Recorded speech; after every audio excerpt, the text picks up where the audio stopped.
Le professeur Joseph Bassama, je suis enseignant-chercheur à l'université Gaston Berger.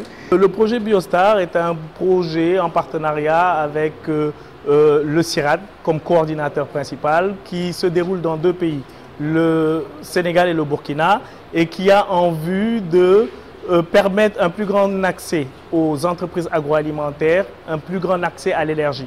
Cela en valorisant la biomasse locale. On travaille sur 4 filières avec différentes biomasses telles que la coque d'arachide, la coque d'anacarde et aussi la balle de riz. Donc on a un projet qui travaille tout le long du Sénégal, du nord au sud, sur ces 4 filières. Qu'est-ce que le Sénégal, la région de Saint-Louis, peut attendre donc, de ce projet? La région de Saint-Louis attend de ce projet plusieurs accomplissements. Un, au niveau de la région de Saint-Louis, la filière riz va beaucoup bénéficier du projet, où on va travailler principalement à comment utiliser la balle de riz pour qu'elle soit un combustible pour pouvoir produire de l'énergie au niveau des rizeries de la vallée.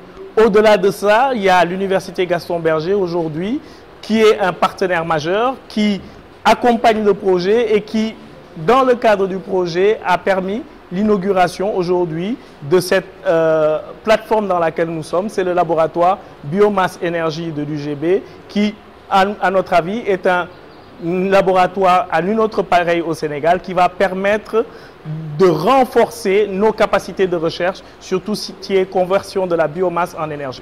Aujourd'hui, le Sénégal est très axé sur le solaire, ce qui est normal, mais à côté de ça, il y a d'autres sources d'énergie renouvelables, c'est la biomasse et nous travaillons sur ces autres aspects tout autant que nous travaillons sur les aspects photovoltaïques et les aspects solaires.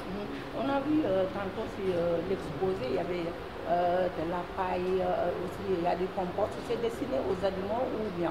Voilà, une grande utilisation de la biomasse aujourd'hui, c'est dans le cadre de l'alimentation de bétail.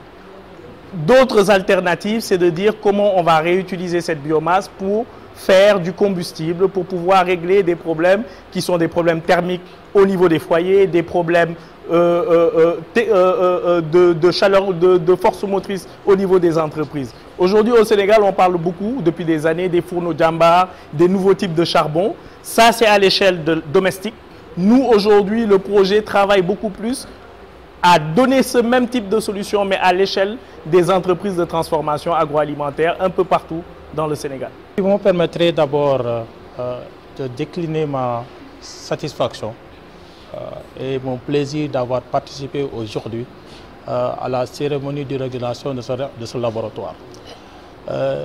Vous me permettrez en outre de remercier nos partenaires, parce que sans ces partenaires, peut-être nous n'en serons pas là aujourd'hui. Ce sont nos partenaires comme le référent du projet l'a dit, le professeur Bassama, des partenaires européens, l'AFD, l'Union européenne, mais aussi la CIRAD, qui depuis plus de 20 ans travaille avec l'Université Gaston Berger de Saint-Louis.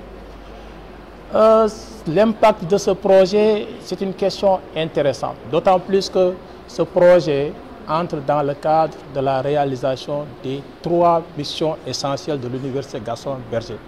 La mission de recherche, la mission est entrée à la pédagogie, mais aussi au service de la communauté.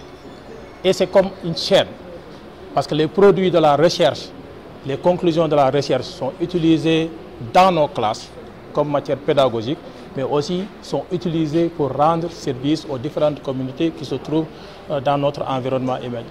Et nous l'avons constaté de par les invités qui essaient dans la salle, les partenaires, les entreprises privées et étatiques qui sont dans notre environnement étaient là et prêtes à travailler en parfaite synergie avec l'université pour non seulement développer la recherche, mais profiter des résultats de la recherche. Les retombées pour l'université, je l'ai dit tout de suite, hein, j'ai donné une recommandation d'ailleurs à la direction de la communication et du marketing de notre université de faire un film quand même pour présenter ce laboratoire qui, à mon avis, m'a charmé pour plusieurs raisons. D'abord, c'est un laboratoire de par les réalisations des étudiants, des enseignants-chercheurs que j'ai vus ici, n'existe pas pratiquement pas au Sénégal. Et le professeur Salif Gueye, qui travaille dans ce domaine-là, vient de le souligner lors de la visite. Donc, nous sommes dans une chaîne Et c'est d'ailleurs la question que j'ai posée, parce que nous sommes dans la revalorisation. C'est du matériel récupéré qui va servir dans le cadre du développement des biomasses, mais aussi c'est du matériel récupéré, le recycling qui nous a permis aussi de concevoir ce matériel avec lequel les étudiants travaillent. Le résultat maintenant que nous attendons, nos universitaires, c'est vraiment d'utiliser non seulement ces produits de la recherche au niveau de nos pratiques quotidiennes, mais aussi aider les communautés à vraiment travailler dans le domaine, surtout les PME qui se trouvent dans notre région.